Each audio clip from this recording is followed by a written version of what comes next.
Salam damai sejahtera Bapak Ibu serta saudara-saudari semua. Untuk mengawali renungan tentang firman Tuhan ini, mari kita bersatu di dalam doa. Tuhan Allah Bapa di sorga yang memelihara hati, akal, dan pikiran kami umat manusia, berfirmanlah kepada kami sebab kami bersedia untuk mendengar, dan atas pertolongan Roh Kudus mampukanlah kami agar boleh melakukan firman-Mu itu dalam hidup kami sehari-hari. Hanya dalam nama Tuhan Yesus kami berdoa dan bersyukur kepadamu. Amin. Sebagai nas renungan firman Tuhan pada hari ini diambil dari Hagai 1 ayat 6 hingga ayat 8 yang berbunyi, "Kamu menabur banyak, tetapi membawa pulang hasil sedikit. Kamu makan, tetapi tidak sampai kenyang. Kamu minum, tetapi tidak sampai puas. Kamu berpakaian, tetapi badanmu tidak sampai panas. Dan orang yang bekerja untuk upah, ia bekerja untuk upah yang ditaruh dalam pundi-pundi yang berlubang." Beginilah firman Tuhan semesta alam. Perhatikanlah keadaanmu. Jadi naiklah ke gunung, bawalah kayu dan bangunlah rumah itu.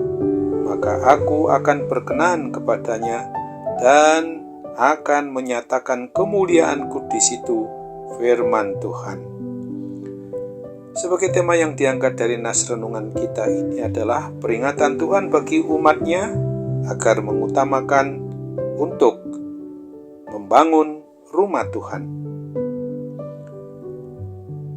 Nas renungan tentang firman Tuhan pada hari ini hendak mengajarkan dan mengajak kita agar kita umatnya ini jangan seperti sikap bangsa Israel yang mudah sekali kecewa dan marah terhadap kondisi yang tidak sesuai dengan harapannya, lalu meninggalkan kebenaran firman Tuhan untuk mengutamakan bagi kepentingan dirinya sendiri dengan membangun rumah-rumah untuk diri sendiri, tapi melalaikan untuk membangun rumah Tuhan, tempat ibadah yang ada di Yerusalem. Bait suci di Yerusalem diabaikan oleh mereka ketika mereka sudah boleh kembali pulang dari pembuangan Babel, hingga berujung juga malah menyembah berhala, menduakan Tuhan Allah itu. Adapun nas renungan tentang firman Tuhan pada hari ini jelas mau menegur umat Israel itu, dan juga termasuk kita sebagai Israel baru sekarang ini, agar jangan hanya mementingkan diri sendiri dan lupa mengutamakan untuk menyembah Tuhan, apalagi sampai meninggalkan Tuhan untuk beribadah kepada ilah-ilah atau berhala dunia ini yang sifatnya fana. Semua berkat-berkat Tuhan akan terhalang oleh dosa-dosa pelanggaran penyembahan berhala kita. Bisa saja kita sudah bekerja keras, mengais rezeki, tetapi hanya sedikit hasil yang kita dapat peroleh. Yang sedikit itu pun tidak dapat dinikmati dengan baik karena habis untuk hal-hal yang tidak jelas. Misalnya hilang dicuri orang, atau ditipu orang lain, atau hal-hal lain yang membuat rezeki tidak dapat kita nikmati oleh diri kita sendiri lagi. Tuhan Yesus menghendaki kita agar semua umatnya ini mempunyai kelimpahan berkat Tuhan guna keperluan semua aspek kebutuhan hidup kita.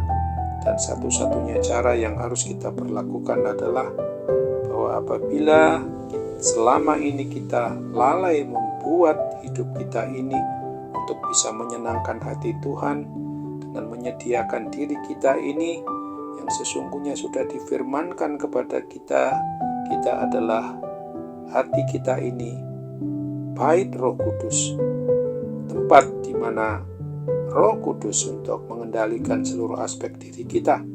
Maka kita harus kembali kepada apa yang dikehendaki Tuhan.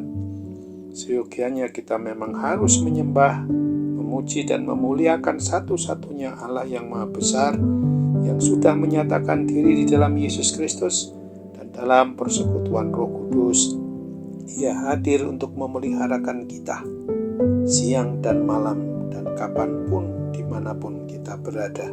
Maka segeralah bertobat, kembali beribadah hanya kepada Tuhan yang hidup, satu-satunya Allah yang esa, kembali untuk mengutamakan hidup yang mau mengasihi Tuhan Allah Bapa kita dengan sepenuh hati, dengan segenap jiwa, dan dengan segenap akal budi kita, dan mengasihi sesama kita umat manusia seperti kita telah mengasihi diri kita sendiri tanpa disuruh oleh siapapun.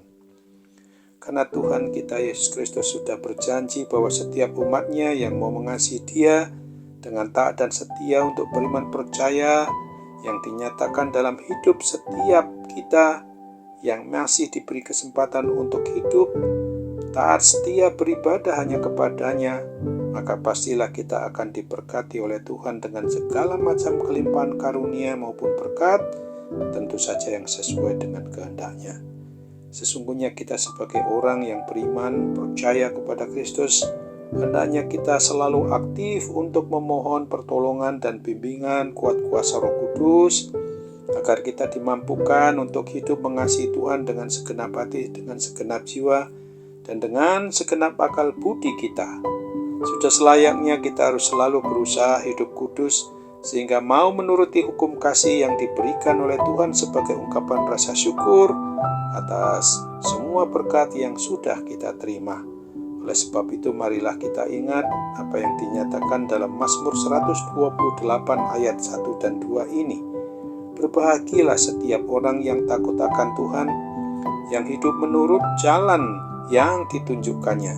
Apabila engkau memakan hasil jerih payah tanganmu, berbahagialah engkau dan baiklah keadaanmu.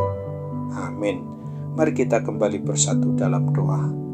Pujian, syukur, dan terima kasih kembali kami aturkan kehadirat Bapa di surga atas peringatan dari kebenaran firman Tuhan bagi kami saat ini, hari ini, agar ke depan di dalam kami menjalani hari-hari yang boleh kami nikmati sebagai anugerah-Mu itu, kami jangan pernah melupakan Tuhan, mengutamakan bahwa tubuh maupun segenap keberadaan kami ini adalah bait Roh Kudus, di mana Roh Kudus akan dan senantiasa mau memakai kami untuk memperlakukan kebenaran firman-Mu, hingga kami tidak pernah beralih kepada penyembahan kepada Allah lain, kepada berhala-berhala maupun dewa-dewi yang ada dalam hidup kami di dunia ini. Kami mohon sambutlah keinginan dan doa kami kepadamu ini Bapa. Mampukan kami untuk sungguh-sungguh memperlakukan kebenaran firman-Mu. Dalam nama Tuhan Yesus kami berdoa dan bersyukur kepadamu saja. Amin.